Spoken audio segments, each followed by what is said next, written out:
I'm Major Chandrakant Singh from 4 Guards, 1st Rajputs. Now, in these preliminary operations, whose main aim was to force the Pakistani redeployment in penny packets along the border, rather than be concentrated in depth positions in strength. The biggest action before the war and before the commencement of the regular full-fledged operations, and even during the war, was the Battle of Akhaura. Battle of Akhaura was the only divisional-sized battle in the whole of East Pakistan. But it started before the declaration of war on the 4th of December. The battle started on the 1st of December. Here I would like to go back another 10 days before.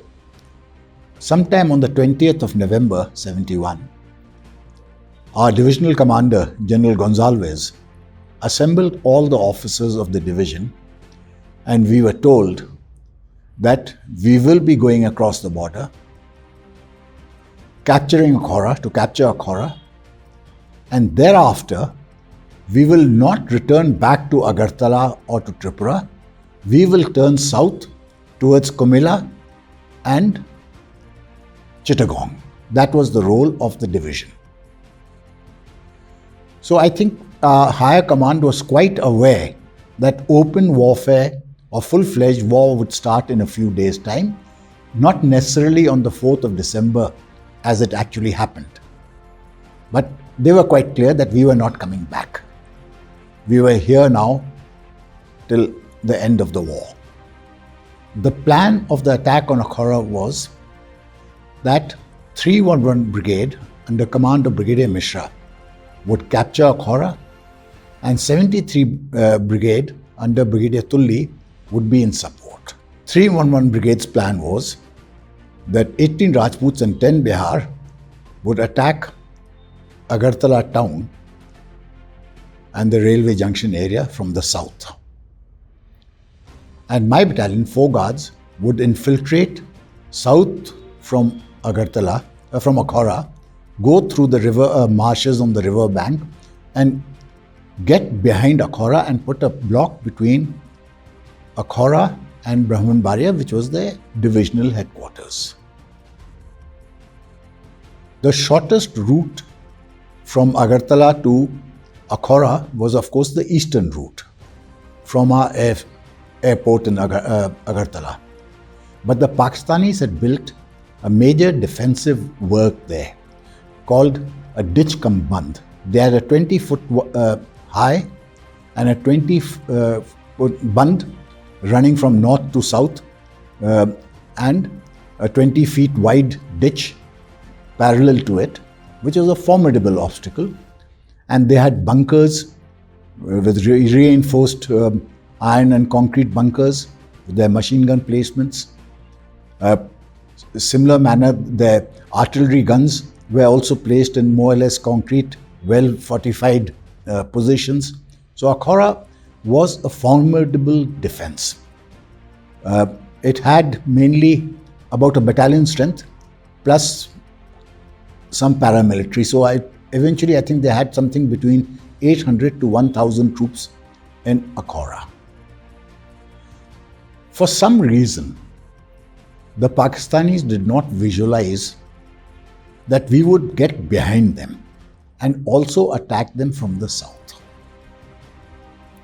Because on the south were the marshes. And they did not visualize that we would be able to cross the marsh and get behind them.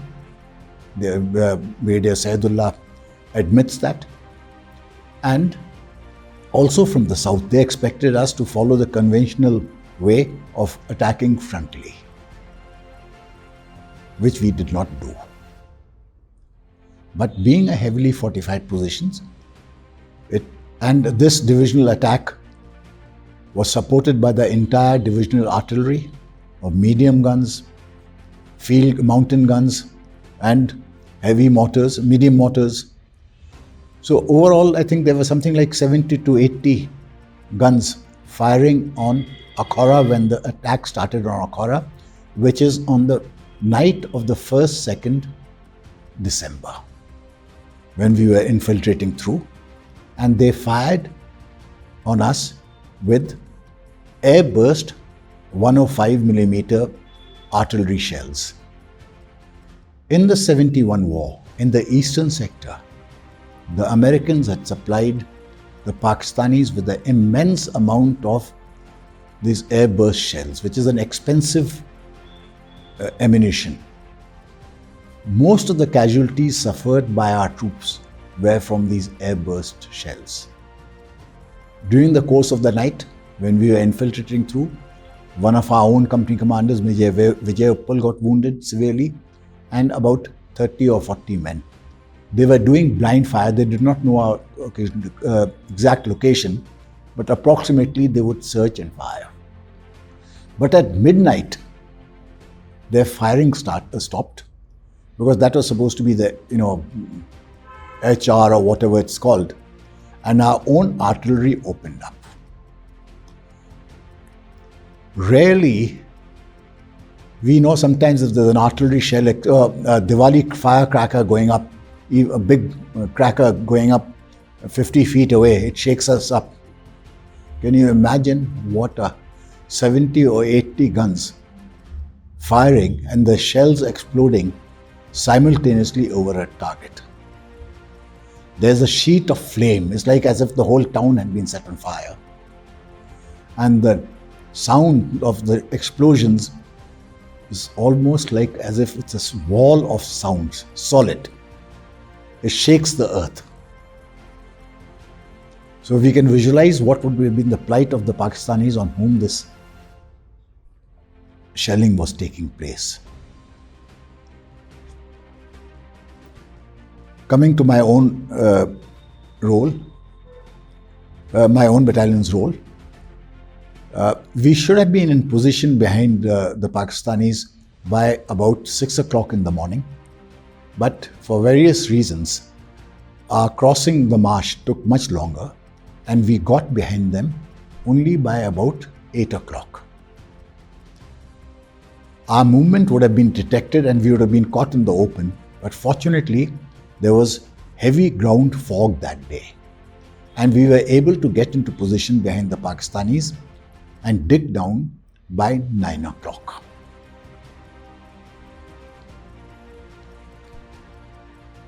At that time, our own tanks under Major Shammi Mehta were to link up with us, because my own battalion, that is where I was behind and Singh, was out of range of our mountain guns, because we were about 7 or 8 kilometers behind the Pakistani positions and about 12 kilometers from our own gun positions. And in the morning, we saw some PT-76 tanks approaching us. So I heaved a sigh of relief. I said, our tanks have come. But those tanks turned out to be not our tanks, but Pakistani PT-76 tanks. We had no knowledge whatsoever that the Pakistanis had PT-76 tanks.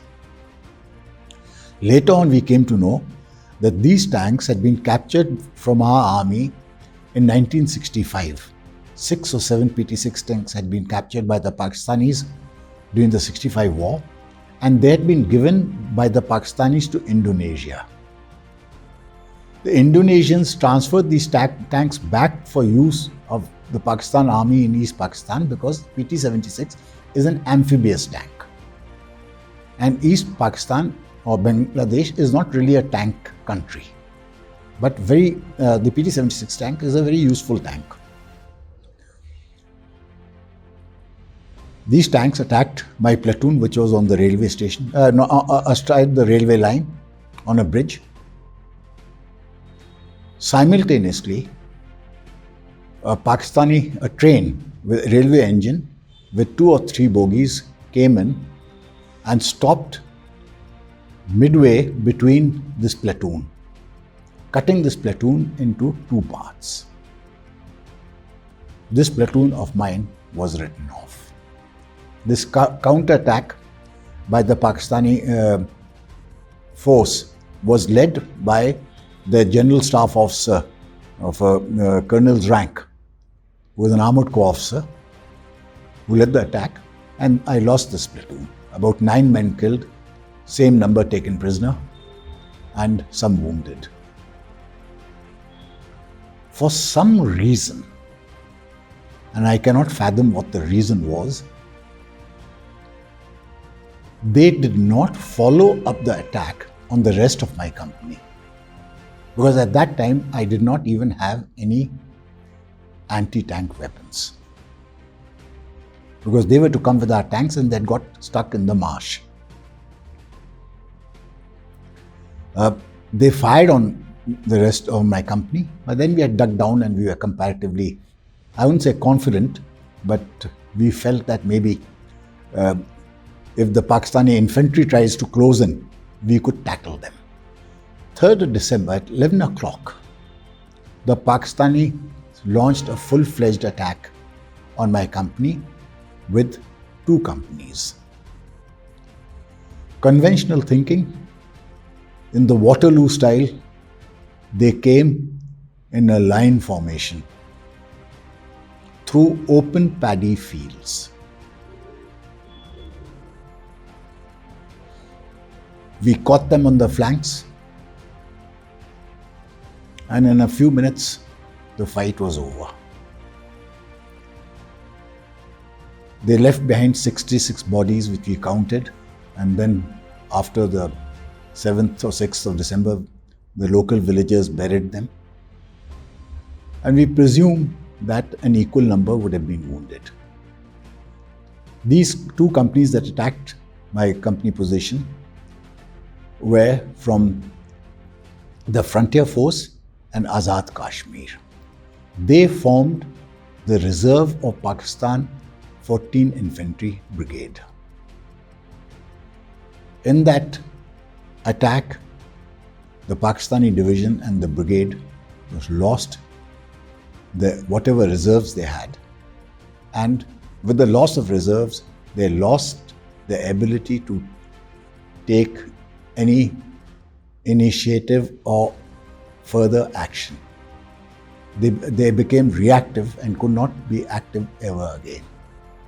One thing I want to make clear, that in giving a personal narrative, it is but natural that the speaker puts himself at the center of things.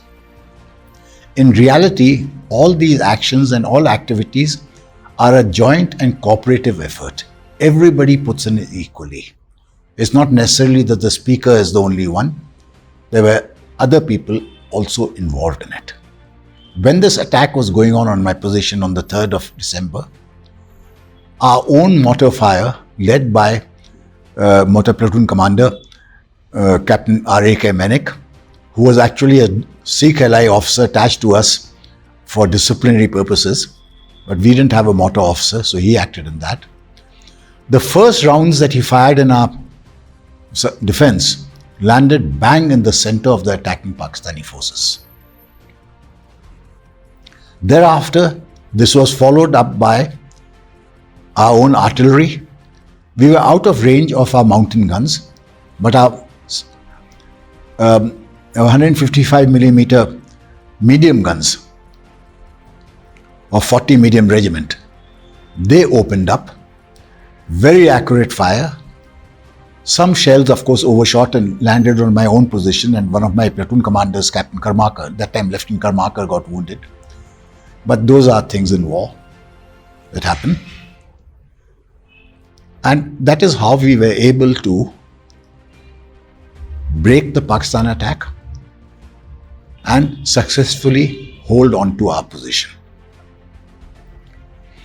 The next day, the 4th of December, the Pakistanis did not launch any attack on my position by their army, but the Air Force came into play.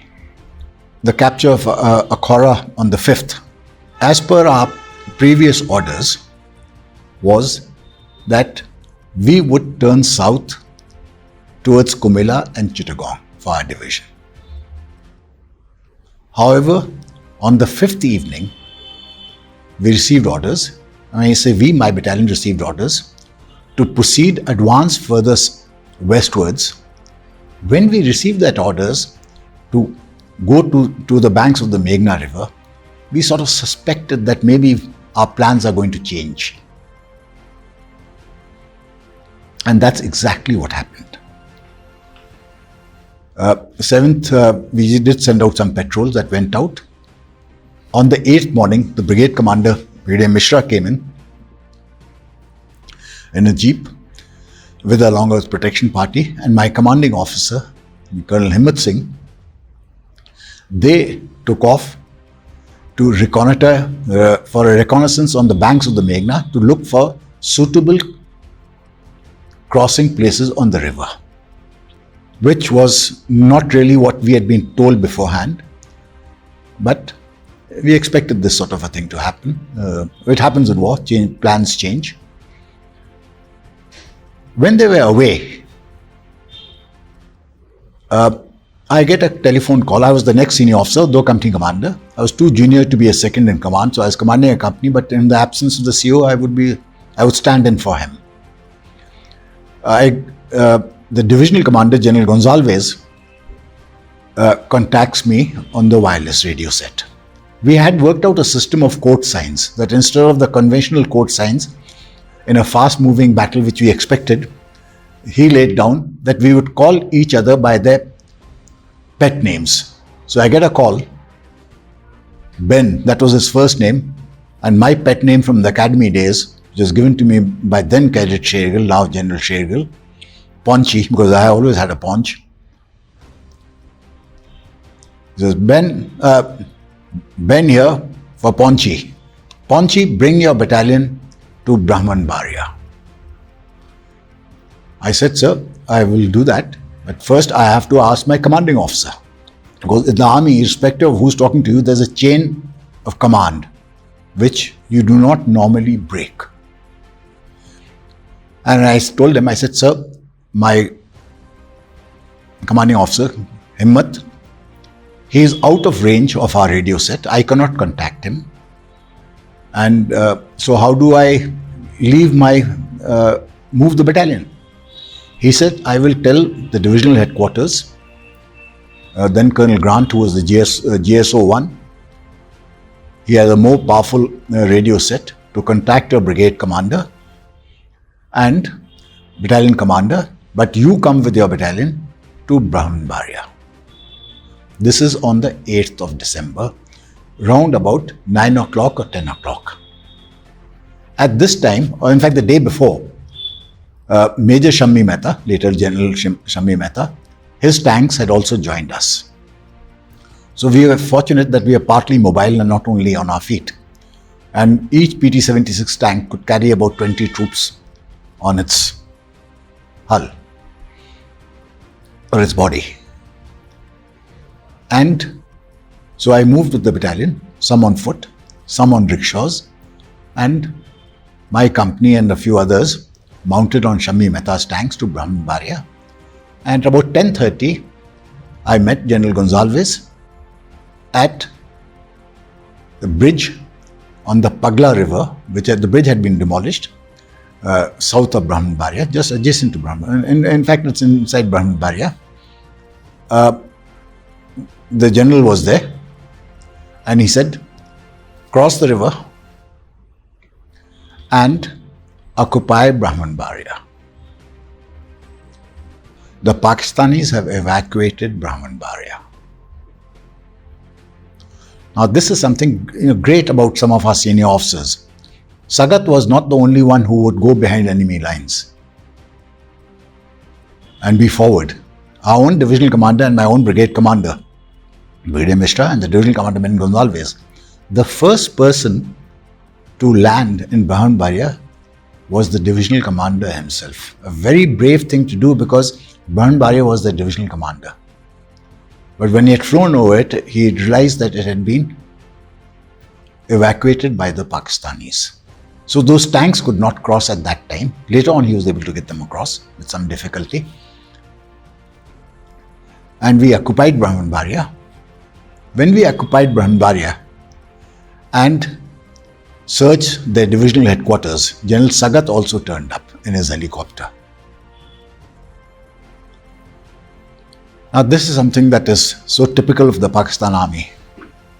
In the headquarters bunker, we found the bodies of 6 of our own troops of 10 Bihar with their hands tied behind the back and shot in the head. And outside were the bodies of 45 Mukti Bahani boys in a similar positions with their hand tied behind the back and shot from behind. General Sagat himself noticed it and saw it, and he's remarked about it. The Pakistanis had evacuated that place on the 7th, day before. I was given orders to advance to a place called Ashuganj, which is on the eastern bank of the Meghna River. This is about 15 kilometers from Brahmanbaria.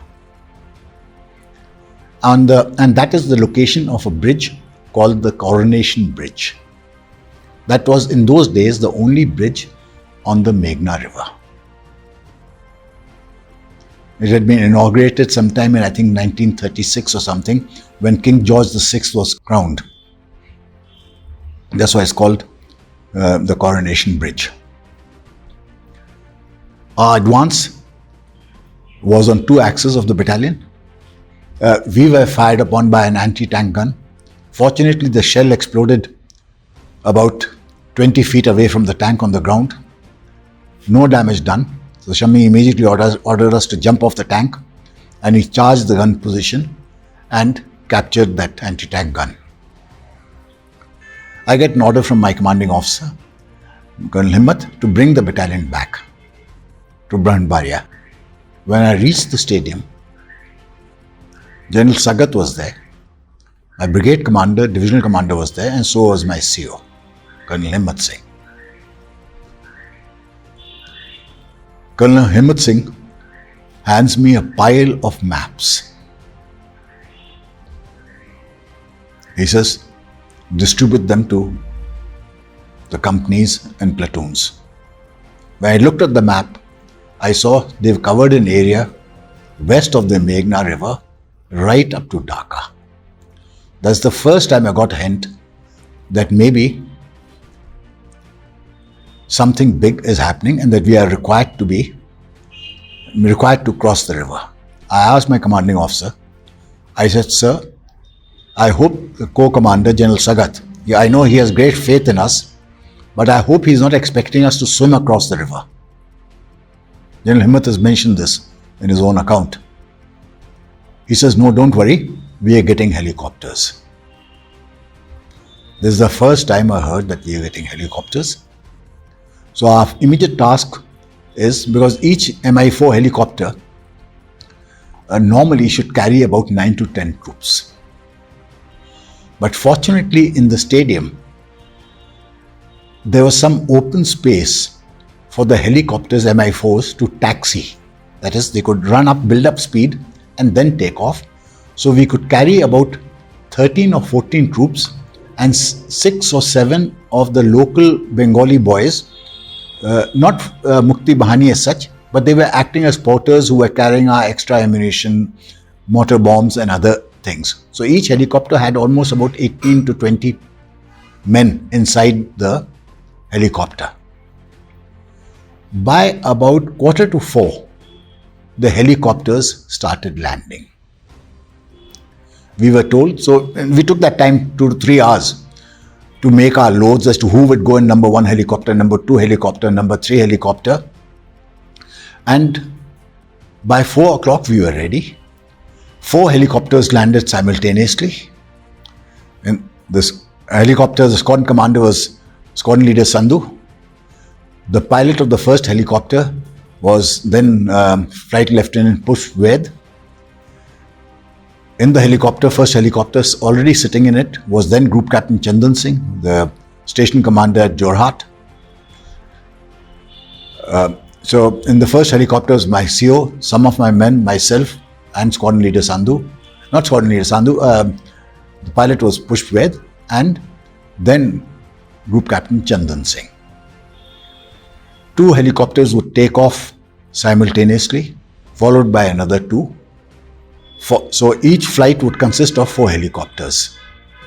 The moment we got airborne, we were joined by 2 Nat fighter bombers who provided us cover in case there was enemy resistance on the further bank. The pilot of one of the things was a squadron of Nats commanded by then Squadron Leader Manmohan Singh, later Air Marshal Manmohan Singh. They flew alongside us, or literally almost within touching distance. The helicopter flight wasn't very long. I think it's about anything around about 20 minutes. And 20 minutes, we were across the Meghna and landed at a place close to Raipura. Now, this place had already been recceed by General Sagat Singh, my CO, and the helicopter was piloted by then Captain Sehota, now General Sehota. They selected Raipura for several reasons. One, it was out of range of the Pakistani artillery at Bhairab Bazar, which was now their divisional headquarters, and we knew they had artillery there. Secondly, this is the spot where the Meghna is the widest. It splits into 3 or 4 streams. So it is about almost 16 miles wide in that area. So that is the area where they would have least expected us to cross the river. And yet, by helicopters, we were able to cross it. And being about 10 or 12 kilometers away from Bhairab Bazar, where they had the concentration, which is one of their fortress towns, their ability to interfere with our movement was restricted. This heliborne operation continued for the whole night, with a small break of about 2 hours at about midnight. By 4 o'clock, my battalion was across. But an interesting incident happened the moment we got across. At about 4:30, 5 o'clock, a platoon of mine had got across. My commanding officer tells me, Chanderkant, put a platoon to secure the landing ground, and you take a patrol to a place called Methi Khanda, which is the railway station on the Bhairab Bazar Tungi Dhaka railway line, and where the Pakistanis were supposed to be located. So I took a patrol of my radio operator and 2 other men, leaving this platoon to secure. And he said, my CO told me that once your company is landed, I will send them to join up with you. So I proceeded to what I thought would be silently and secretly to Methi Khanda railway station to see if there are any Pakistanis there. But by then, the local villagers, seeing our olive green uniform and our helicopters, assembled, and thousands of them assembled. They picked me up and my men on their shoulders, and shouting "Joy Bangla, Joy India," moved towards Methi Khanda railway station, which was just about 2.5 miles from the village of Raipura, or 2.5 kilometers from Raipura, just about an hour's walking time. When I landed up at the railway station, what do I see? In the distance, I see some Pakistanis withdrawing along the railway line and having some Bengalis push a railway wagon and withdrawing. I fired a few shots from my Sten carbine to hurry them on their way and occupied their positions. I waited for 1 hour, 2 hours, 3 hours, and because we were behind enemy lines, I was on radio silence. But there was no sign of my company.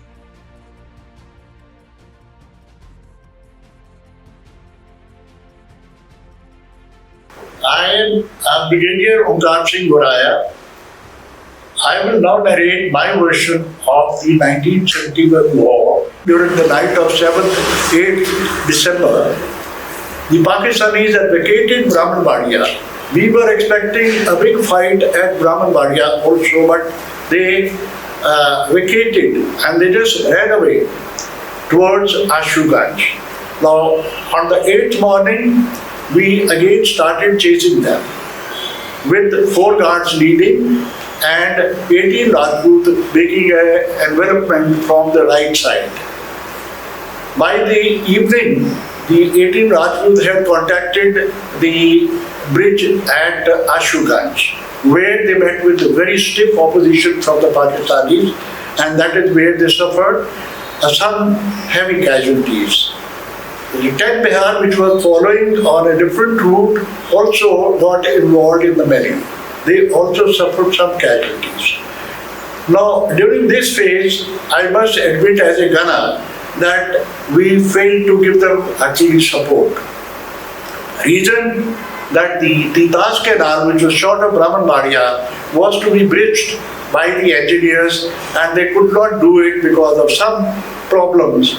They could not do it and we could not cross the guns. Even then, 65 Mountain Regiment dismantled 3 of their guns, put them into country boats, crossed them over and deployed them. But very soon, because 18 Rajputs was running like hell chasing the Pakistanis, so because of that very speed of advance, they also ran out of range.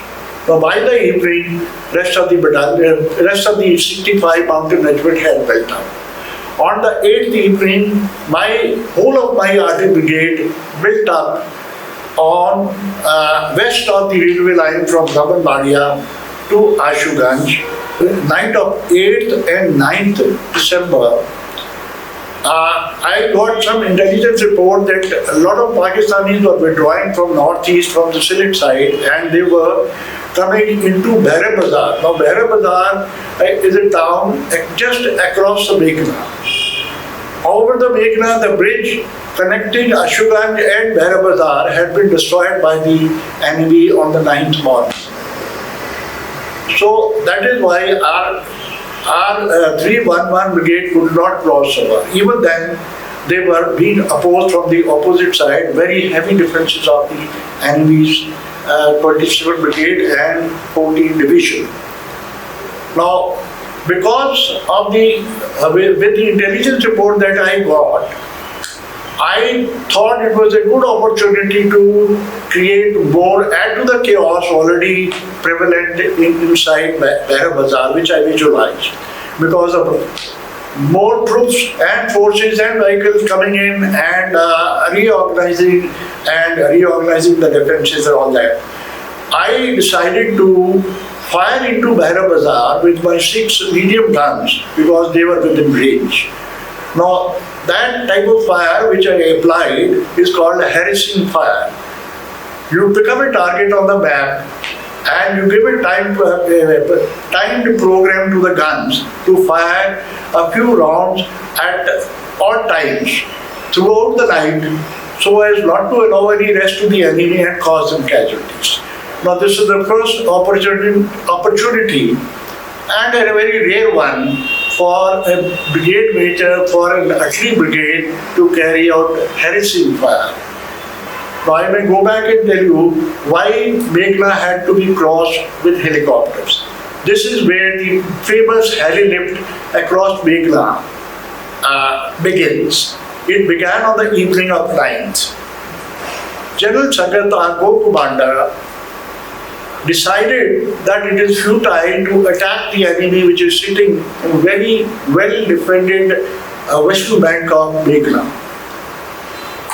Also, we did not have the means to cross the river. Opposed river crossing is a very difficult operation.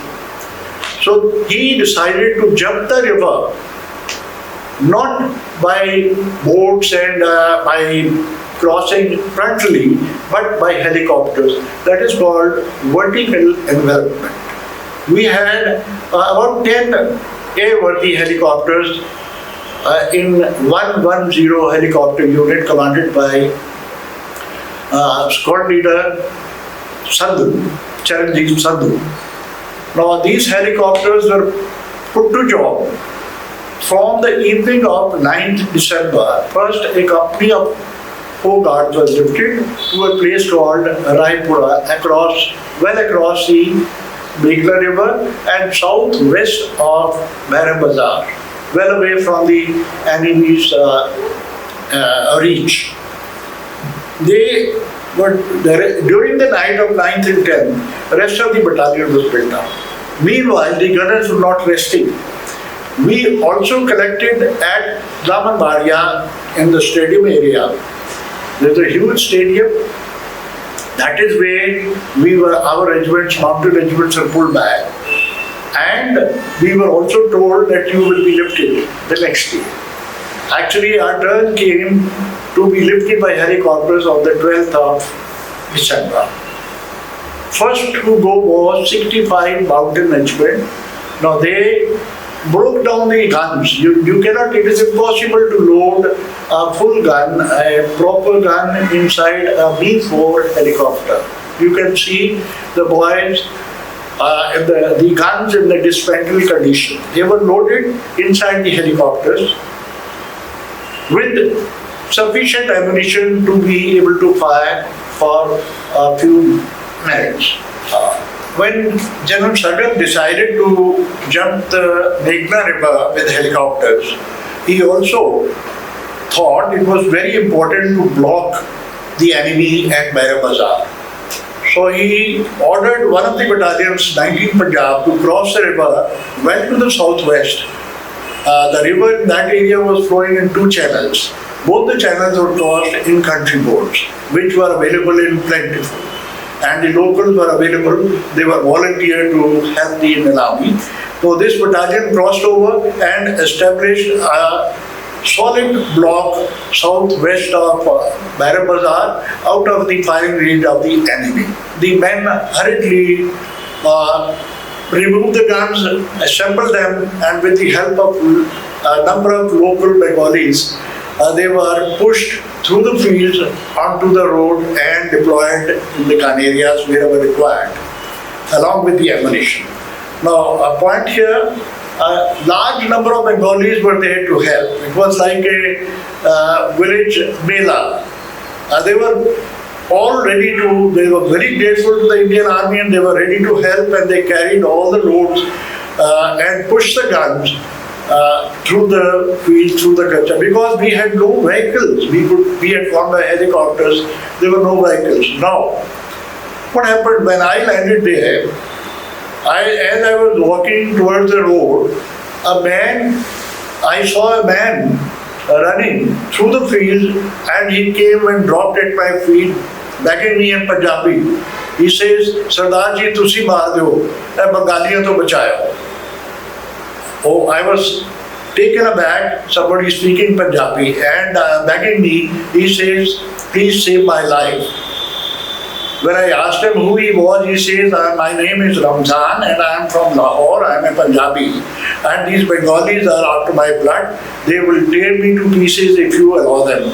Please do not let them come anywhere near." I told him, "Nobody will kill you, you are safe in my hands." I took him to my headquarters, gave him tea and shakarparas, and thereafter I asked him, "Rahman, are you ready to help us?" And he said, "Yes, Your Honor, I'll do anything for you." I said, "We need vehicles. We have come without vehicles. We have flown in the helicopters.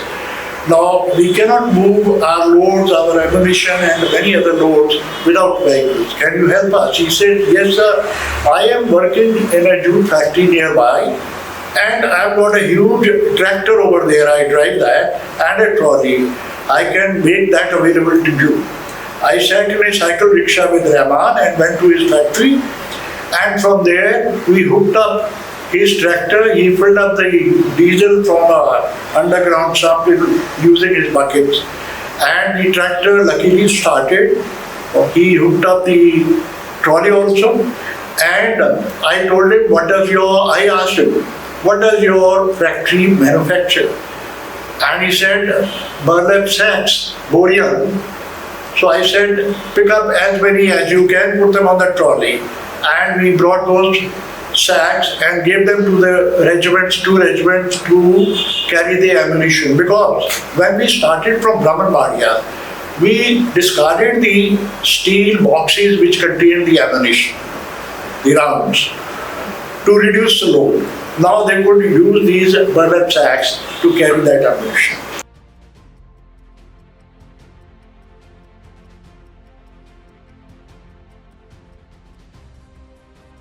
So we went to Brahmanbaria, and from Brahmanbaria, it showed us where our army was going to be ready in the afternoon. And then we went in a little alvet with General Sagat Singh. The 6 of us, 2 pilots, and General Sagat Singh was sitting in the front, and I was sitting in the back with my CO and Brigadier Mishra. And they took off, and we went to Raipura across the Meghna River, and he showed us where he wanted us to land. And on the way back, he said, this whole area is under Indian control, we can come down. As we started coming down, we heard the noise, foot, all over. And there was bullet holes in the helicopter. And I thought at least there were at least a dozen bullet holes. One of the pilots got injured. The co-pilot took over controls, and he climbed away quickly. And we went back and landed at Brahmanbaria. And then we came back to Agartala, and we shut down, and we discovered that there were 38 or 39 bullet holes in that helicopter, and only one person was injured. How the bullets missed all of us was absolutely amazing. So in the evening, we got our helicopters refueled and ready. I had 8 helicopters, and we went and parked ourselves at Brahmanbaria, waiting for the Indian Army. 4 guards were going to come, and we were going to take them across to Raipura. And the distance from Brahmanbaria to Raipura was 25 kilometers. When we landed at Brahmanbaria, we shut down, and on the river side, we saw hundreds of dead bodies. And we asked the local people, what happened over here? And he says the Pakistan army rounded up anybody, men, women, children, anybody, and shot everybody before they were retreating. It was very, very sad sight to see. Maybe about 150 bodies were there. Absolutely very, very sad. It's still, I feel so saddened to remember what I could see, what I saw that day. So about 4 o'clock, the troops started arriving. 4 guards started arriving. We started loading them up. I had divided my helicopters into 2 groups of 4. One group was going to land, I was leading at Raipura, and then turn left. And the other group was going to land at Raipura and turn right, so that we don't mix each other. So the 2 helicopters could go at the same time. And we had picked up 2 big fields at Raipura, so that 2 helicopters could land at any one time. So when I got airborne and I landed at Raipura, and my briefing to my passengers, my other pilots, was that no overshooting. If the first helicopter is still on the ground, the second helicopter has to slow down or maybe land to the side.